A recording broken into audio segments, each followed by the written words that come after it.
A mente humana organiza ideias, elabora conceitos e chega a novas conclusões. Sem dúvida, é um recurso importante para o desenvolvimento das faculdades mentais e da própria expressão da consciência. Mas, como o próprio nome sugere, a mente mente para nós. O que eu quero dizer com isso? Não são todos os pensamentos que são verdadeiros. Isto é, a consciência pode estar presa a um determinado modo de pensar e contribuir para a manutenção desse pensamento, revelador de mágoas e de ressentimentos. Só que os pensamentos podem ser ressignificados. O que viria a ser ressignificar? Ressignificar significa ver o problema a partir de uma nova ótica, um novo olhar, uma nova perspectiva, um novo significado.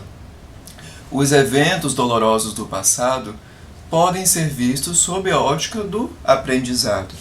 Sendo assim, pode ser encarado como um desafio a ser enfrentado, que traz mais força para a caminhada da vida. O enfrentamento do problema pode inspirar um indivíduo a auxiliar outras pessoas que estejam passando por um problema semelhante e buscam maneiras de superar o problema. Que interessante a pessoa usar a própria experiência para poder ajudar outros indivíduos. Isto sim é interassistência. Para que nós superemos a mágoa, é necessário que seja feito um estudo a respeito do tema, pois o estudo é uma ferramenta auxiliar de esclarecimento. Além de colocar em prática, nós precisamos nos educar com a teoria. Precisamos de sensibilidade. Eu gosto de definir a sensibilidade como sendo um nível sutil de compreensão e apurado ao mesmo tempo, que facilita o desenvolvimento da empatia, que é a ação de se colocar no lugar do outro, entender as suas motivações. Ignorância. Compreender que a ofensa alheia evidencia a falta de esclarecimento, advindo do ofensor. A consciência que prejudica intencionalmente outra fere os princípios cosmoéticos, e ao ferir as leis universais, ela afasta-se da autorrealização e da felicidade, que o filósofo grego Aristóteles falava que era justamente o que o ser humano busca durante a sua jornada da vida. A autorrealização ela é alcançada mediante a prática da interassistência, que é a prática que nós, consciências, nos propomos a executar. A interassistência evidencia a generosidade nas interrelações. A consciência generosa, ela não espera recompensas. Ela realiza-se pelo ato em si. Ou seja, o bem, ele é absoluto. Ele se concretiza mediante a prática. Ele não precisa de um retorno. No mesmo instante que nós nos propomos e fazemos o bem, já nos sentimos realizados. Nós ficamos felizes pela expectativa de conseguir fazer bem para a pessoa, de conseguir contribuir para a evolução da humanidade. Ao perdoar, nós vivenciamos a acalmia íntima, a sensação de bem-estar ao experienciar o perdão. O perdão tem um efeito profilático. Ele impede que moléstias e doenças psicossomáticas sejam arraigadas dentro de nós. Lembra que nós falamos que quando as emoções elas ficam represadas, elas geram doenças no nosso corpo, na nossa energia, na nossa mente? Pois então, quando se perdoa o outro, nós nos prevenimos, nós impedimos que essas doenças, que são fruto desse armazenamento, de energia psíquica, como nós proporcionamos essa liberação de uma forma antecipada, nós nos beneficiamos. Autobenefício. Quando a gente perdoa o outro, quem é o primeiro a ser beneficiado?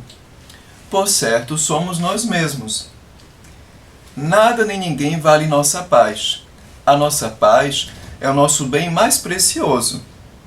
Nem mesmo o problema mais difícil da vida deve abalá-la permanentemente. Se não existe ofensa, não existe razão para perdão. Que legal essa ideia. Antes de a pessoa pensar que aquilo nos atingiu, nós já dizemos para ela: nós não estamos magoados.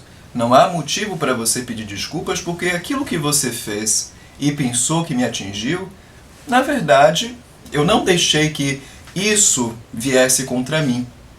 Eu nem notei que aquilo dali foi uma ofensa.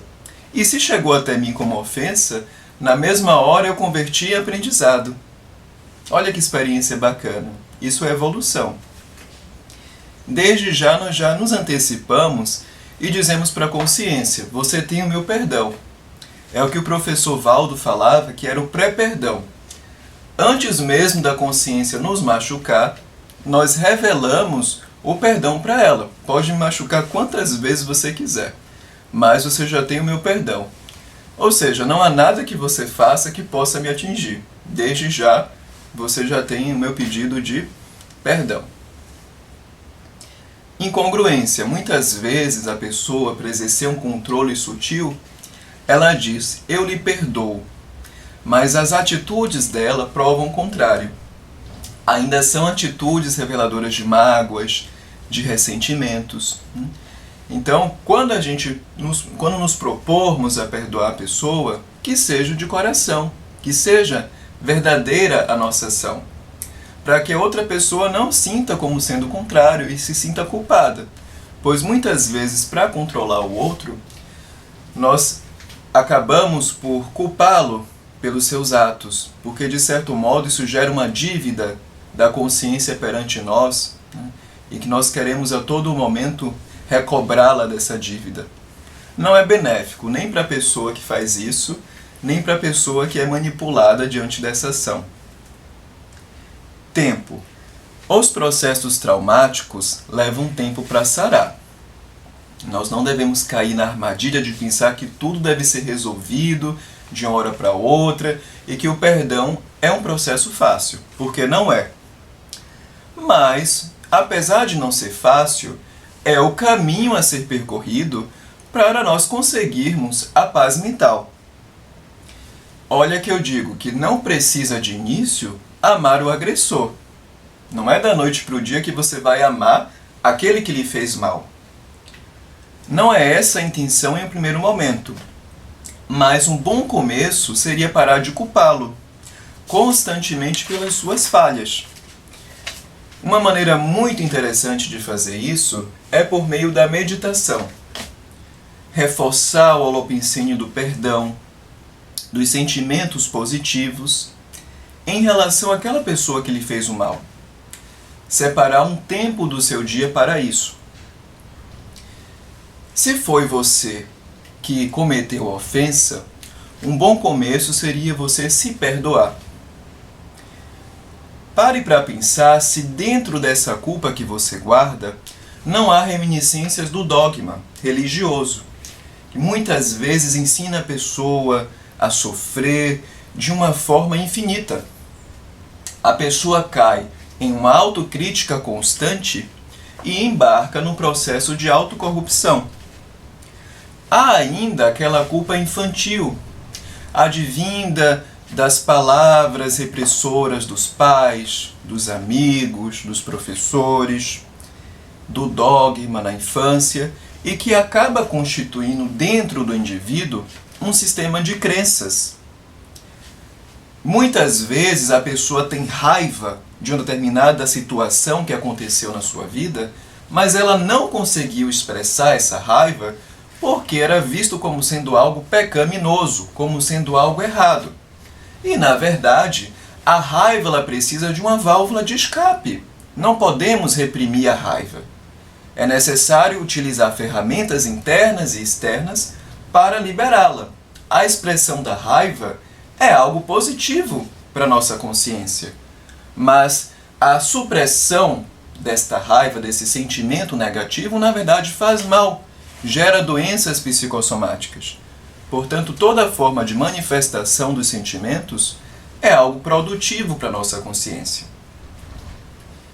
Superação. Quanto maior a capacidade de superação do problema, maior será a força para enfrentar novos desafios. Eu gosto de pensar que nada chega na nossa vida por acaso. Se algo chegou até você, é porque você tem plena capacidade de enfrentar aquilo que lhe veio e sair vitorioso. Essa é a nossa capacidade de sermos resilientes. É a possibilidade de crescimento, de superação de limites, de empreender novas conquistas. Uma outra ferramenta ótima para o perdão é você relevar. Relevar é você minorizar o peso dos acontecimentos. Note que na primeira metade da vida, até os 35 anos, nós estamos fortalecendo o nosso ego, construindo nossa identidade. É um momento de exteriorização para o trabalho, para a família, para os amigos, para os laços sociais, para o sustento material. Mas na segunda metade da vida, dos 35 anos, ou seja, da fase executiva em diante, nós já temos outros interesses. Há um recolhimento, uma interiorização. Eu gosto de dizer que é um afrouxamento do controle e a não ação. O que é a não ação? Não é a preguiça, por certo, mas é você deixar que as coisas aconteçam na vida. É você economizar os seus esforços e se ater verdadeiramente ao que importa. Você define quais são as metas prioritárias na sua vida, quais são os ideais evolutivos e foca nesses aspectos. Então, a mágoa não faz parte dessa lista de prioridades. Já que não faz parte, você afasta. A importância do sobrepairamento é você ver a situação que está à flor da pele por cima. Você se afasta da emotividade, emprega a racionalidade e o mental soma para a abolição das mágoas. Você compreende o contexto. Daí vem a célebre frase: qual é a importância que esse evento vai ter daqui a 10, 20, 30 anos? Por certo, não vai haver nenhuma importância. Não há motivo para guardá-lo conosco. Bom humor. Rir do acontecimento. Não despender energia por meio da contestação. É você relevar e dizer: que coisa chata, essa pessoa ainda se comporta dessa forma. Ela precisa crescer, evoluir. Esse tipo de atitude não cabe mais no ser humano. Nós estamos aqui para ajudarmos uns aos outros. E existem pessoas que ainda ficam presas a esses sentimentos. Uma atitude legal, ou uma pessoa que ofende a outra de uma forma sem pudor, não é uma atitude bacana para com o próximo. Ou seja, você se coloca à disposição para ajudar o outro. Não é o julgamento. É você entender que aquela atitude não cabe mais.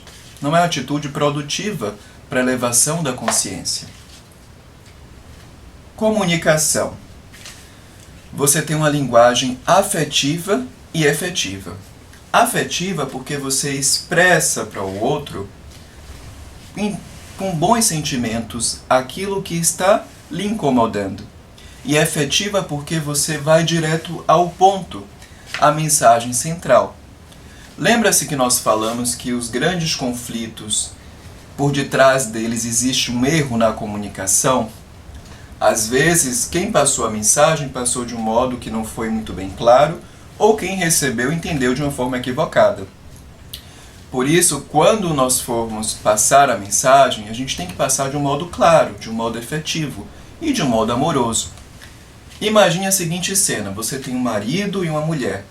A mulher está no volante dirigindo o carro e de repente ela faz uma curva, só que ela faz uma curva muito fechada. E aí o marido chega para ela e diz: você é uma barbeira, você não sabe dirigir, olha só que perigo, você expôs a nossa integridade, que absurdo. Então a mulher naquele momento se sente constrangida, se sente magoada. Como assim? Ele foi muito grosso nas palavras.